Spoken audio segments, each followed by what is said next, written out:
We have a pretty extensive ergonomics program and a pretty extensive ergonomics training program. Basically, this means work related to humans. And instead of trying to fit the human to the work, this program tries to fit the work to the human.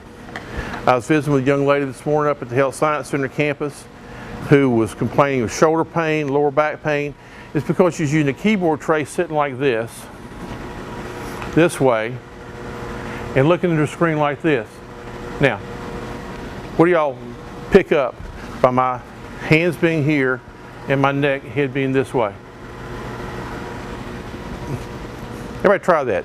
Scooch back, put your hands out a little bit like this, and sit forward and scoot your neck forward. What do you feel? Tension right here. Uh-huh. Speak up so we can. Tension right here. At the bottom of the base of your neck, right? C5, C6, something like that. What about your shoulders? What about your shoulders? Shoulder go back. Okay, because you weren't in what we call a neutral position, being sit in a good chair, supported your arms, not like this. We call that a praying mantis position. Why do you think I call it a praying mantis position? What does it look like? A praying mantis? Okay, but neutral. Had to get her from this and this back to here. Now, if you got like this, your shoulder pain went away, right? When you sat back up normal, what happened to your neck? The stress went away, right? That's what we try to do with our ergonomics program, is relieve people's stress. I actually got 2 of these. I like Dilbert for safety stuff.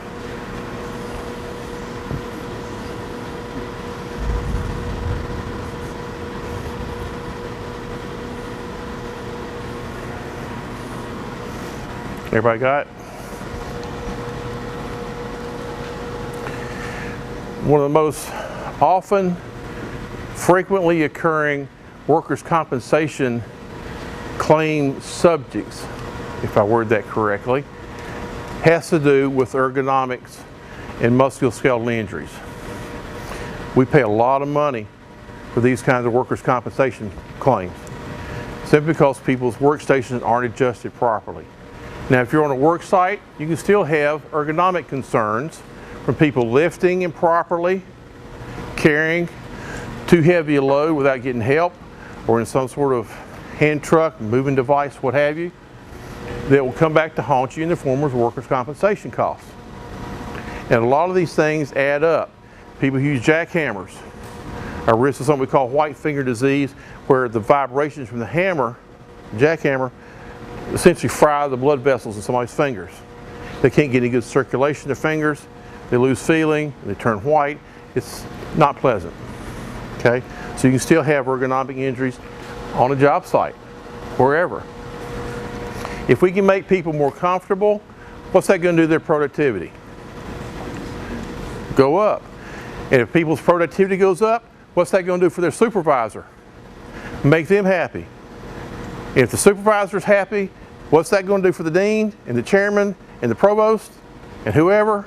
They're going to be happy. We're going to get a lot of work out of folks because people are comfortable. If people aren't as tired at the end of the day, it goes back to being productive and making them feel better. And again, it saves money.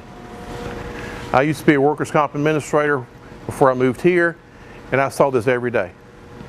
We were able to, by doing training like this and some interventions, we got from a 7-figure payout down to less than $200,000 a year, just by doing some training and some awareness stuff. It's not hard to do. It's not rocket science.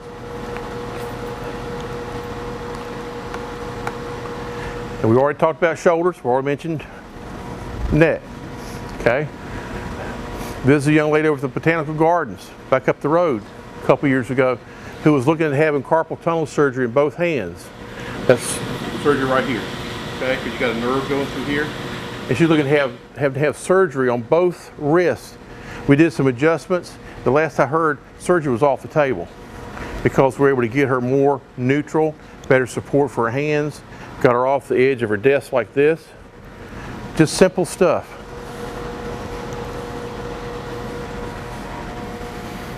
We adjusted the lumbar support for that young lady this morning and took care of some of her lower back pain just by simply doing this. Moving her back more instead of here to here, here to here to here.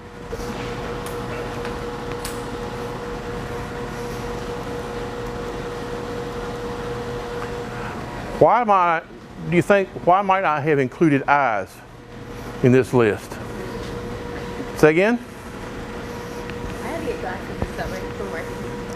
Okay, because, had to get glasses because she's doing a lot of computing work. But do you have muscles in your eyes?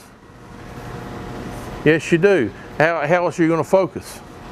Okay, everybody look at the screen. Now, look over there at those copper pipes. Play with me here. Okay, do you feel a different focus? Look at the screen and look at your desk. If those of you taking notes or your phone or whatever. Do you feel your eyes adjusting? That's because the muscles in your eyes are redoing your focus. Now imagine doing that all day long looking at a spreadsheet. Sometimes we just have to tweak somebody's monitor so their focus is consistent up and down. That keeps their eyes from doing this. Any photographers in the group? You guys photographers? What do you know about setting f-stops and focal lengths? Higher you increase your f-stop, the more detail you're going to get, but less light. Lower the f-stop, less detail, but more light. Exactly. But you're moving that deal, the lens, the aperture in there, and that's essentially the muscle of the camera. Would you agree with that? It's the same thing in your eye. If you fatigue that muscle, then you're going to start getting eye problems. Eye fatigue.